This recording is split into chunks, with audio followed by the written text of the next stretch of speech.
Chapter 1: The Will That Shouldn't Exist. At 52, Martha Callahan knew how to survive a crisis. She had faced downsizing, raising 2 teenagers alone after her husband's death, and managing the unpredictable demands of running a small antique shop in Syracuse, New York. Martha's days were a patchwork of insurance paperwork, SAT prep books, and endless negotiations with both her stubborn mother-in-law and the city tax office. She prized order, even if her life rarely gave it.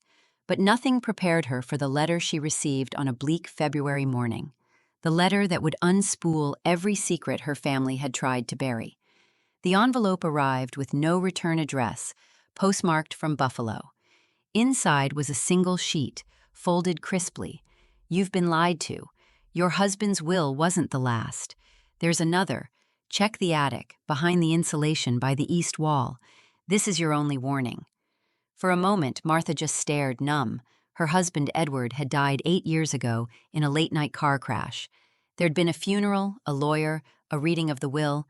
Everything had seemed heartbreakingly ordinary. She'd never questioned it. Now, with shaking hands, Martha climbed the attic stairs. The east wall was stacked with crates of old lamps and records. Using a box cutter, she carefully peeled back the pink insulation. Her heart skipped. A battered, fireproof envelope stamped with a lawyer's seal and the year 2015. Her breath clouded in the cold attic air as she broke the seal. Inside, a second will, handwritten and notarized. Photocopies of birth certificates, not just for her children, but for another name, Grace Hammond, age 10. Bank account statements for an account she'd never seen, in Edward's name, with deposits made for years after his death. Martha staggered back. Another child, a secret account. The will, written in Edward's looping script, left half his assets, the house, insurance money, even the shop to my daughter Grace, whom Martha must never know about. A wave of nausea hit her. Was this a forgery, a cruel prank, or had her entire marriage been a lie? As she sat there shivering, her phone buzzed. A text from her son, Daniel. "Mom, did you open my tax stuff? There's a weird charge I don't recognize." Downstairs, her daughter, Samantha, argued on FaceTime with a college roommate. The house, so familiar, suddenly felt like enemy territory. Martha closed her eyes, clutching the envelope. She realized she had no idea who her husband really was, or what her family had become, and she had no idea what the truth would cost. That night, someone broke the lock on the attic door while Martha slept. Chapter 2: The Faces in the Past. Martha barely slept. Every creak in the old house set her nerves on edge, and dawn found her still in bed, eyes wide, listening for footsteps that never came. She rose early, peering at the attic door. The lock hung broken, its jagged edge a silent threat. Her first instinct was to call the police. But what would she say? That someone broke a lock but nothing was stolen? That she'd found a second will and evidence her husband had led a double life? No, not yet. She needed answers before she involved anyone else. She spent the morning researching. Sitting at the kitchen table, laptop open, she searched Edward's name alongside Grace Hammond. Dozens of hits came up: obituaries, alumni directories, an old arrest report for someone else entirely. Nothing connected. The name Grace Hammond meant nothing to anyone she knew. Frustration grew. She tried her lawyer's office, the one that had handled Edward's estate. "I just have a few questions about my husband's will," she said, striving for calm. The young associate, polite but distracted, promised to look into the files and call back. Martha hung up, certain she'd get no answers that way. Downstairs, Daniel was hunched over the kitchen counter, scrolling through bank statements on his phone. "Mom, did you see this? $200 to some Hammond Consulting last month. It's on Dad's old joint account. You didn't do that, right?" Martha's blood ran cold. "No, I've never heard of it. Maybe it's an error." But Daniel's eyes narrowed. "Are you okay, Mom? You look tired." She forced a smile. "Just a lot on my mind. School stuff for Samantha, inventory at the shop. Nothing for you to worry about." But he kept watching her as she left the room, and she realized for the first time how little separated her secrets from those of her late husband. The shop felt colder than usual that morning, despite the humming space heater in the back. Martha lost herself in small chores, polishing a brass lamp, cataloging new arrivals, answering emails from clients, seeking rare clocks or World War II memorabilia. The routine steadied her nerves, but every time the bell above the door chimed, she tensed, half expecting a stranger with bad news. At noon, her mother-in-law arrived. Evelyn Callahan, 74, was an expert at reading people. Her eyes, sharp as ice, missed nothing. "You're jittery, Martha," Evelyn said after a cursory greeting. "Something wrong with the kids?" Martha hesitated, then lied. "Just inventory trouble, tax deadlines." Evelyn sniffed. "Edward used to worry about taxes, too. Always said you can't outrun what you owe." Martha shivered at the words. Evelyn had always seemed to know more than she admitted, about Edward's past, about his friendships, even about the years before Martha met him. After Evelyn left, Martha checked the attic again. This time she searched for cameras, anything that might explain the break-in. Nothing. But behind a stack of boxes, she found something she hadn't noticed before. A faded shoebox sealed with duct tape. Inside, Polaroids, letters, a stack of Christmas cards addressed to Gracie. One photo showed Edward with a little girl, dark-haired, solemn, standing in front of a farmhouse. The date on the back, Thanksgiving, 2013. Martha stared at the image. The girl couldn't have been more than 8. Was this Grace? Her husband had told her he spent every Thanksgiving on business trips or with friends from college. He'd never once mentioned a child. Hands trembling, Martha sifted through the letters. Most were in Edward's handwriting, some from someone else, a woman named Linda. The tone was intimate, affectionate, full of inside jokes and promises. "Gracie did well on her spelling test. She misses you. Linda. I'll visit next week. Can't let Martha know. Love you. Edward." The shock nearly made her drop the box. Her husband hadn't just hidden another will, he'd hidden a second family. Martha remembered the early years of her marriage, how Edward sometimes vanished for days on work trips, always returning with strange souvenirs, a charm bracelet, a keychain with a buffalo logo, a child's drawing he said was from a friend's kid. She'd laughed it off, never thinking to question him. Looking back, Martha realized how much she'd chosen not to see. That night, she poured a glass of wine and stared at the Polaroids. Who was Grace Hammond? Was she alive? Did she know about Martha and her children? Why would Edward hide this? Her phone buzzed. "Meet me tomorrow. Corner of Ash and 5th, midnight. Or everyone finds out." No name, just a local number. Martha's hands shook. The stakes had shifted. Now someone was blackmailing her, or worse. She looked at the broken attic lock, the Polaroids, the second will. The past wasn't done with her yet. At midnight, someone watched Martha's house from a car parked across the street. The headlights never turned off. Chapter 3. Midnight Meeting. Midnight in Syracuse was never truly dark. Even on quiet streets, the amber glow of streetlights bled into every window, painting the snow in sickly yellow stripes. Martha sat in her car on Ash and 5th, engine idling, glancing at the dashboard clock, 12:02. Her breath fogged the windshield. She hadn't slept, but adrenaline kept her hands from shaking. She told no one where she was going. Not Daniel, not Samantha, not even Evelyn, who'd called twice that evening, just to check in. Martha left the house when the children were asleep, moving silently down the stairs, one hand gripping the box cutter she now kept in her coat pocket. The memory of the broken attic lock gnawed at her. A battered sedan pulled up beside her, headlights off. For a moment, Martha thought of driving away, but a shadowy figure emerged, glancing around, then hurried to her passenger side. She unlocked the door.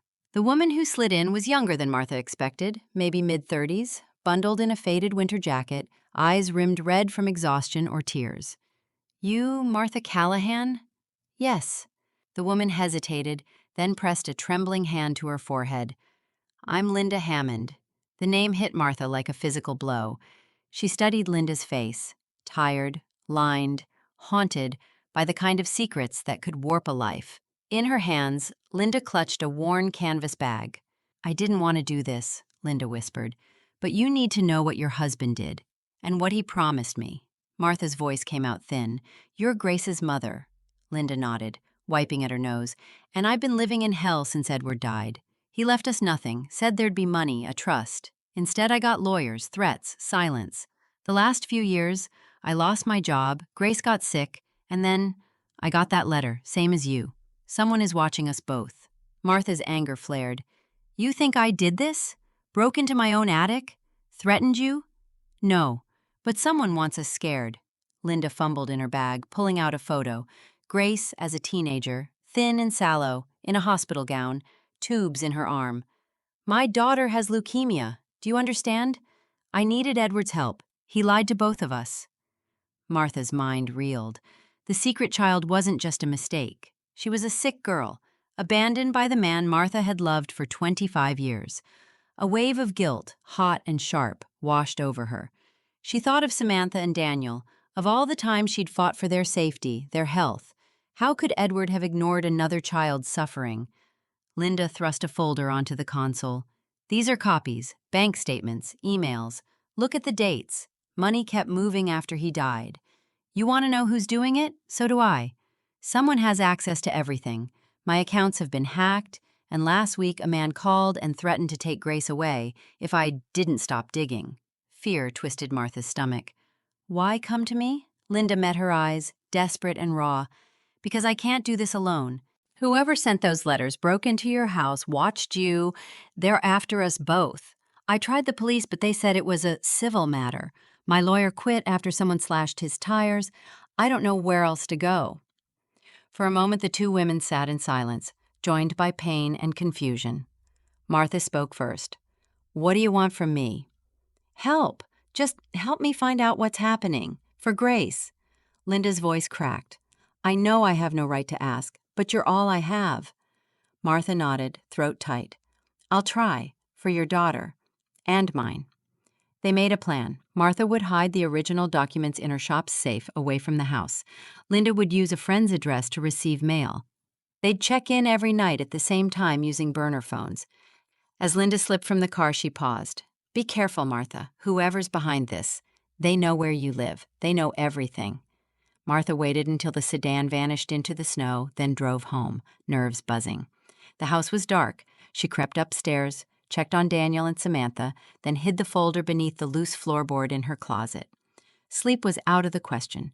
Instead, Martha spent the early hours digging through Edward's old files, piecing together fragments, receipts for storage units, keys to unfamiliar locks, a series of emails between Edward and someone known only as RS discussing moving the assets and keeping Linda quiet.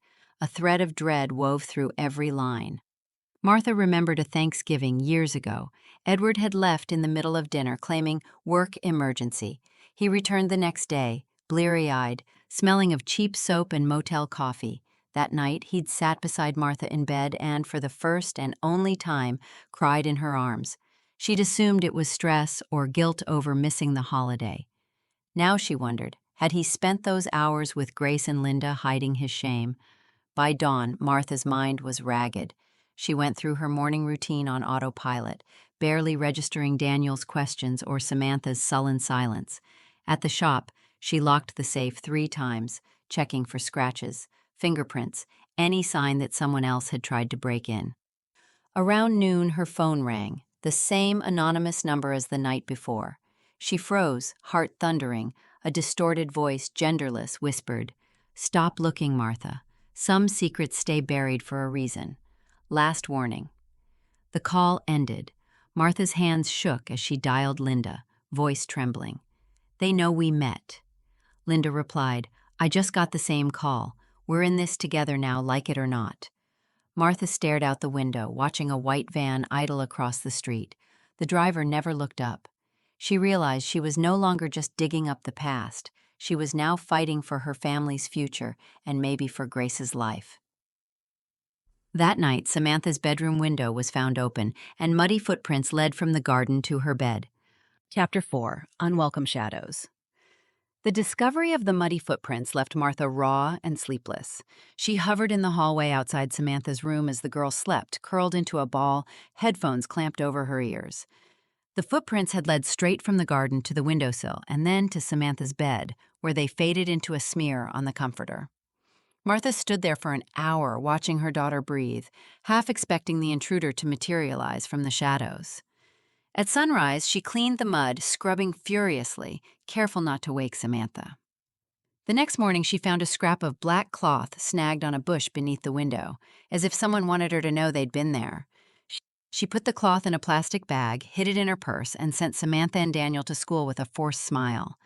When the door closed, Martha collapsed into a kitchen chair. Her nerves were shredded. She called the police, but the officer who arrived seemed distracted, his questions perfunctory. "Kids prank each other all the time, ma'am," he said, glancing at the muddy prints. "If nothing's missing, there's not much we can do. Try to keep your windows locked." Martha wanted to scream. After the officer left, she called Linda from the landline, speaking in a whisper. "Someone was in my yard last night, maybe even in the house." Linda's voice was tight. "My front door was open this morning. Grace is terrified. She said she saw a man in the yard watching her through the window." Martha clutched the phone, heart pounding. "This is getting worse. I went to the police, but—" Linda cut her off. "Don't go to them again. It makes things worse. They're either useless or someone inside is making sure nothing gets done. Please, Martha, don't trust them." Martha spent the day in a haze, the routine of the shop now feeling like a farce. She stared at her customers, wondering if one of them had been outside her house at night or sent the threatening calls. At noon, Evelyn called. "I'm stopping by this afternoon. Don't bother cleaning. I know what your place looks like." Martha felt a pang of resentment. Evelyn's visits always left her exposed, every cupboard and conversation examined. But she also sensed, for the first time, that Evelyn might know something about Edward's secret life. When Evelyn arrived, she seemed more frail than usual, her eyes darting around the shop as if expecting someone to leap from behind the shelves. Over tea, Martha hesitated, then plunged ahead. "Did you ever meet anyone named Linda Hammond?" Evelyn's teacup rattled. For a second, she said nothing. "No, dear, why would I?" But Martha saw the flicker of guilt, the way Evelyn wouldn't meet her eyes. "Someone's been harassing me, Evelyn, breaking into the house, sending threats. Did Edward ever mention anyone unusual?" Evelyn fidgeted, then stood abruptly. "I have to go. You should move on, Martha. Some secrets only hurt." Martha watched her mother-in-law leave, her mind racing. Evelyn was hiding something. That night, Daniel confronted Martha in the kitchen. He'd found the folder Martha had hidden under the floorboard and the photos of Edward, Linda, and the girl. "Who are these people, Mom? Why do you have pictures of Dad with another family?" Martha stared at her son, caught between shame and fury. "I'm trying to protect you and Samantha. Please, Daniel, give me time to figure this out." Daniel's face twisted in pain. "I have a right to know. He was my father, too. Did he love us at all?" Martha reached for him, but Daniel pulled away and stormed upstairs. Alone, Martha poured herself a drink, her hands shaking so badly she spilled half of it on the counter. The house, always her refuge, felt suddenly unsafe. Martha remembered a birthday years ago. Edward had been gone for weeks, then returned with expensive gifts and a haunted look. He'd spent the night on the porch, chain-smoking, avoiding Martha's questions. She had wanted to believe in his explanations, but the truth had always been there, unspoken, festering beneath the surface. By midnight, the tension was unbearable. Martha checked every lock, every window, then slipped out to the shop to check the safe. As she crossed the parking lot, she heard footsteps behind her, deliberate, slow, crunching in the frozen grass. She spun, heart racing. A figure stood at the edge of the light, just out of reach, face hidden beneath a hood. Martha's voice shook. "What do you want?" A low voice answered, "Stop asking questions. This is your last warning." The figure melted into the darkness. Martha stumbled back into the shop, locked the door, and called Linda. Linda answered on the first ring, voice trembling. "They're outside my window. Grace is screaming. What do we do?" Martha looked at her own reflection in the shop window, a woman hollowed by secrets, fighting for a family she barely understood. She realized the danger was no longer just old lies, but real and immediate. Someone wanted her silenced and would do anything to make sure the past stayed buried. The next morning, Martha finds a threatening note nailed to her front door. "You have 48 hours, or you lose everything." Chapter 5. The Countdown. Martha barely remembered falling asleep. She woke to pounding at the front door, not the sharp knock of a neighbor or the lazy thud of a delivery driver, but a relentless, angry hammering. She pulled on her robe, heart hammering, and peered through the peephole. Two police officers, hands on their belts, stood on the porch. One held an envelope. Behind them, neighbors gathered in the street, whispering. "Mrs. Callahan?" "Yes." "We're here to serve a restraining order. You are to have no contact with Grace Hammond or Linda Hammond until further notice. Failure to comply will result in criminal charges. You've been accused of harassment and stalking." Martha stared, unable to speak. The officer thrust the envelope into her hands, then turned away. The other gave her a pitying look before following his partner. She watched them leave, the world spinning. The threat had been real. Someone had moved fast, using the law as a weapon. The phone rang, Samantha screaming. "What did you do, Mom?" "Linda called me. She says you're dangerous, that you broke into their house." Martha sank to the floor. "Sam, that's not true. I never—" But Samantha hung up. A moment later, Daniel rushed downstairs, face white, waving his phone. "There's a video of you, Mom. Someone posted security footage. You're outside Linda's house last night. Why were you there?" Martha's mind raced. She'd gone to drive by Linda's street to make sure Grace was safe, but she'd never left her car. "I just wanted to check on them after the threats. I swear." Daniel cut her off, eyes blazing.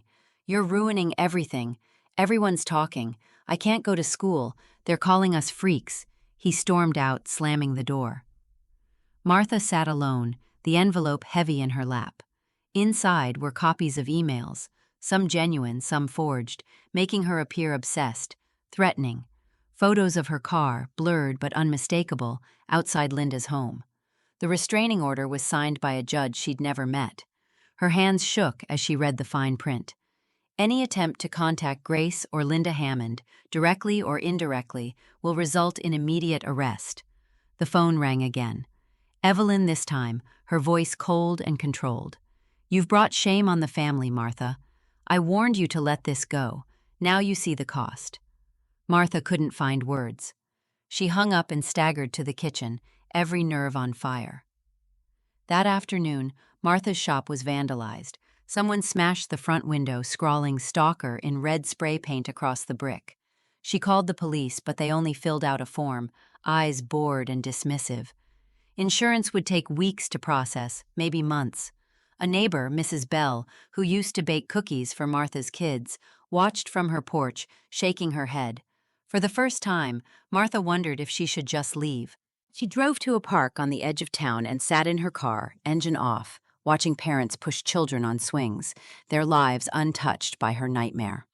Martha remembered the day she'd first met Edward. At a summer fair, he'd been charming, funny, attentive. Later, after their marriage, she'd caught him in small lies, a business trip that lasted longer than expected, a strange phone call late at night, but she'd forgiven everything. Now she realized how little she'd ever truly known him. That evening, she received an encrypted email from an unknown sender. "You're running out of time. Grace is running out of time. 48 hours.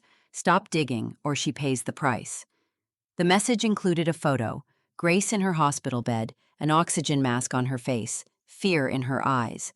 Beneath the image, "Your move." Martha's hands trembled so badly she could barely close the laptop.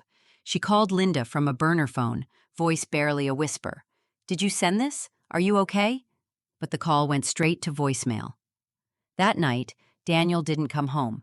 Samantha texted to say she was staying with a friend until Mom gets her act together. Martha was alone, the house echoing with loss. She locked every door, checked every window. Still, sleep wouldn't come. Every time she closed her eyes, she saw Grace's face, heard the countdown echoing in her mind. At midnight, her phone buzzed again, an anonymous text. "Tomorrow. Ash and 5th. Come alone. Final chance." Martha stared at the screen, the threat unmistakable. She knew she couldn't trust anyone, not the police, not her children, not even Linda. If she wanted to save Grace and herself, she would have to face the darkness head-on. As dawn broke, Martha found a small box on her porch. Inside, a single child's shoe, covered in fresh blood. Chapter 6. The Trap.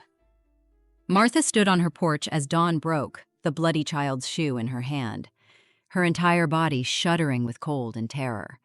The sky was a blank gray, birds quiet. She turned the shoe over and over, searching for some clue, initials, a tag, a note.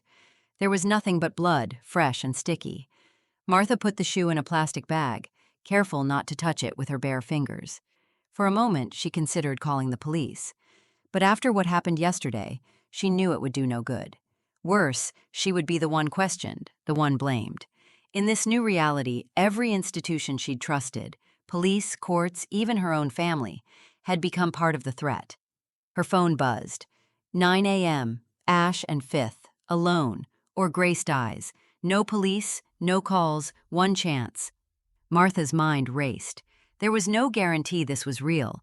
Maybe it was a bluff, or someone sick enough to terrorize her for sport. But she couldn't risk Grace's life, or the small chance that some other child was now in danger because of her mistakes. She showered and dressed in the same clothes she'd worn the night before, then left a note on the kitchen table. Daniel, Samantha, I love you. I'm sorry for everything. I hope you'll understand. The streets were nearly empty as she drove to Ash and Fifth. The sky threatened snow. Dirty piles of old ice hunched at every corner. Martha parked 2 blocks away, checked over her shoulder 3 times, and walked to the intersection. At 9:01, a black SUV pulled up. The windows were tinted. She saw only her own ghostly reflection. The back window slid down, revealing a man in his 50s, heavy-set, hair-cut military short. He gestured for her to get in. Martha hesitated, but the fear for Grace forced her forward. She climbed in, the door slamming behind her. Inside, the air was cold and thick with the scent of cologne and cigarettes. The man watched her, his eyes cold and flat. In the passenger seat sat Evelyn, Martha's mother-in-law. For a moment, Martha was too stunned to speak. Evelyn's voice was calm, brittle. "You should have let sleeping dogs lie, Martha." The man, his name was Cooper, Evelyn said, started the car, driving away from the neighborhood, toward the industrial edge of town. Martha's voice shook. "What is this, Evelyn? Where is Grace?" Evelyn ignored the question. "I warned you. Edward's world was always more complicated than you knew. You're not the first to suffer for his choices." Martha felt anger cut through her fear. "You lied to me. All these years you knew about Linda, about Grace." Evelyn met her eyes, unflinching. "Edward loved you in his way, but he owed others, debts you could never pay. When he died, people expected things: money, silence, loyalty. You never understood the world he came from." Cooper drove them to a shuttered warehouse by the river. He opened the door, motioned Martha inside. The warehouse was cold, filled with the smell of oil and rust. A single folding chair sat in the center of the concrete floor. Cooper's voice was low. "Sit. Don't speak unless spoken to." Martha sat, trembling. Evelyn stood to the side, arms folded. The door creaked open. Linda entered, her face pale, a cut on her cheek. Behind her, a tall man in a gray suit, the same man who'd threatened Martha in the parking lot, held Grace by the arm. The girl looked dazed, weak, an oxygen tube taped under her nose. Martha lurched to her feet. "Don't hurt her, please." The man in gray slammed Martha back into the chair. Evelyn stepped forward. "Linda tried to run. She called her lawyer, tried to move Grace out of town. That's why we had to intervene. I warned her, and you, that this was bigger than both of you." Linda's voice broke. "Please, Evelyn, she's sick." Evelyn's expression hardened. "You made your choices. Edward tried to fix things, to keep everyone safe. He failed. But now you two will finish this." Cooper handed Martha a phone. "Call the lawyer, tell him you're dropping all claims, that you accept the will as valid, that there are no more disputes over the estate. Do it, or Grace dies." Martha's hands shook as she dialed the number, voice trembling. The lawyer answered, the same one who'd ignored her for weeks. Martha recited the lines she'd been given. The lawyer was silent for a long moment, then said, "I understand, Mrs. Callahan. I'll arrange the paperwork." The man in gray nodded. Cooper took back the phone. Evelyn watched Martha, her gaze unreadable. "You're free to go, for now. But if you speak about this, if you try to fight, you will lose more than you have left." Grace collapsed into Linda's arms, sobbing. The man in gray pulled them both away. Cooper shoved Martha toward the exit. Outside, the cold hit her like a slap. She stumbled to the street, breath coming in ragged gasps. The warehouse door slammed shut behind her. She had done as she was told, but she knew nothing was over. She'd lost the estate, her children's inheritance, her reputation, and someone Someone with power, with money, with a network going back decades, had marked her as a threat. Martha walked home, numb, the world blurring around her. Martha remembered a conversation with Edward years before his death. He'd spoken in riddles, about debts, about loyalty, about old friends he could never disappoint. She'd laughed it off, but now his words echoed with new, sinister meaning. That evening, the house was empty. Daniel and Samantha were gone, only silence greeted her. On the table lay a single envelope. No stamp, her name written in a careful, old-fashioned hand. Inside was a photo. Martha, tied to the chair in the warehouse, flanked by Evelyn and Cooper. Beneath it, "Next time, there will be no warning." As night fell, Martha's shop caught fire. Flames rose into the sky, consuming the last of her old life. Chapter 7. Scorched Earth. Flames turned the night sky red above the antique shop. Martha stood across the street, police tape flapping in the wind, as firefighters tried to contain the blaze. Her life's work, the last link to Edward and their normal years, was now a collapsing skeleton of charred beams and shattered glass. Neighbors whispered, some stared, a few recorded on their phones. A police officer, young, annoyed, took Martha's statement, barely looking at her. "When did you last secure the premises, Mrs. Callahan?" Martha's voice was hollow. "Last night. I locked everything, no alarms tripped. I don't know how it started." He scribbled in his pad, then shrugged. "We'll check for accelerants. Could be electrical, or not." He turned away, uninterested. Insurance agents would take days to arrive. Martha knew from bitter experience that a claim after restraining order and vandalism would be flagged for fraud. She was alone, under suspicion, again. Her hands trembled as she watched the fire die down. The sign Callahan Antiques, Esther 2003, fell with a hiss into the rubble. At home, Martha found Daniel's room empty, bed unslept in. Samantha had left her a note. "Don't call. I need space. I'm safe." The kitchen was cold, the silence oppressive. For the first time, Martha let herself cry, silent, choking sobs that racked her body until she slid to the floor. Every wall in her life had collapsed. Her mind spun, the threats, the fire, the restraining order, Evelyn's betrayal, Linda's disappearance. She remembered the photo from last night, herself tied to a chair, face swollen with fear. Someone had been inside the warehouse, photographing everything, leaving it on her table. Who? Why? And what did they want her to do next? The doorbell rang. Martha started, wiping her face, and crept to the door. A thin man in a cheap suit stood outside, holding a folder. His eyes were too bright, his smile brittle. "Mrs. Callahan, I represent a client with a proposal for you." Martha didn't open the door, just spoke through the glass. "I'm not interested. Please leave." He slipped a business card under the door. "You'll want to hear this. Call me. Time is short." He walked away, pausing once to glance at her security camera with a knowing smirk. Martha picked up the card. No name, just a number and the word, Resolution Group. That night, unable to sleep, Martha sifted through the ashes of her old life, both literal and figurative. She took out the bag with the bloody shoe, the black cloth from the garden, the Polaroids of Grace, the folder with Edward's hidden bank accounts. She laid them on the kitchen table, assembling a private timeline of lies and violence. She decided, if no one would help her, she would help herself. She drove to the police station at dawn, carrying the evidence in a canvas tote. The desk sergeant, bored, skeptical, glanced at the contents, then frowned at the name Grace Hammond. "We're aware of that case, but you have a restraining order. You should really talk to your lawyer." Martha clenched her fists. "I'm reporting arson, extortion, and kidnapping.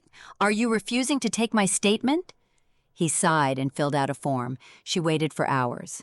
Finally, a detective arrived, a tired woman with graying hair, who listened as Martha laid out the timeline, the threats, the blackmail, the family secrets, the missing girl. The detective pursed her lips. "I believe you, but there's no proof tying anyone to the fire, and you're still under restraining orders. Who do you think is behind this?" Martha hesitated. "Evelyn Callahan, my mother-in-law. She's working with a man named Cooper, ex-police, maybe private security. They're controlling Linda Hammond and Grace. The detective's eyes narrowed. Evelyn Callahan sits on 3 charity boards. Her late husband was a judge. Cooper's not in our database. If you're right, this goes higher than local law. She scribbled a number on a card. If you feel threatened, call me directly. But Martha, be careful. I can't protect you from shadows I can't see. Martha left the station, both emboldened and afraid. At least someone finally believed her. She remembered her first months with Edward. His charm, his generosity, his constant phone calls and unexplained meetings. How often had he disappeared for work, only to return with expensive gifts and a haunted look? She'd never asked, she'd never wanted to know. Now, she paid the price for her silence. That afternoon, Martha checked her bank account. The insurance payout was under review. Her savings were almost gone. Her shop was ashes. Her family had abandoned her. She called Daniel and Samantha. Neither picked up. She texted Linda, still no reply. Desperation made her bold. She dialed the number on the resolution group card. A male voice answered, distorted. "We can make all your problems go away. Sign over your rights to the house, the remaining accounts, and you'll never hear from us again. Or refuse, and you'll lose your children, your life, everything." Martha's voice was raw. "You think you can scare me? After all this, I have nothing left to lose." The line went dead. Minutes later, she received a photo. Daniel, tied to a chair in a dark room, tape over his mouth. A message followed. "Final warning, tomorrow at noon, downtown bank, alone." Martha stared at the phone, her heart pounding. She realized she was now truly alone. The only thing left was her own resolve. That night, as Martha watched the ruined street outside, a car pulled up.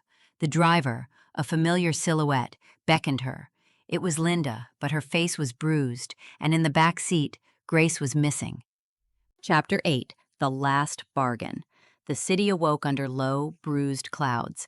Martha sat at the kitchen table, staring at her trembling hands, the events of the past weeks converging in a single, suffocating weight. Daniel was out there somewhere, Linda had returned without Grace, and the deadline, noon at the downtown bank, was less than 3 hours away. Linda's face was battered, eyes swollen. She cradled a bloody tissue as she spoke. "They took Grace, Martha. Last night, Cooper came. He said if I went to the police, or if you tried anything, we'd never see her again. I'm sorry, I tried to fight." Martha's own voice was low, deadly calm. "Do you know where they took Daniel?" Linda shook her head, tears sliding down her cheeks. "All I know is Cooper's working for someone new. Not Evelyn, someone above her. A man called Mr. Black. I never saw his face. He's the one giving orders." Martha remembered the business card. Resolution Group, a shadowy network, the kind of faceless organization you read about in conspiracy forums but never believed real. Now they had her son, her family, her life. She had no plan, no allies left except Linda, and even she was broken, half defeated. But Martha was past fear now. There was only what needed to be done. They left the house together just after 9, moving like hunted animals.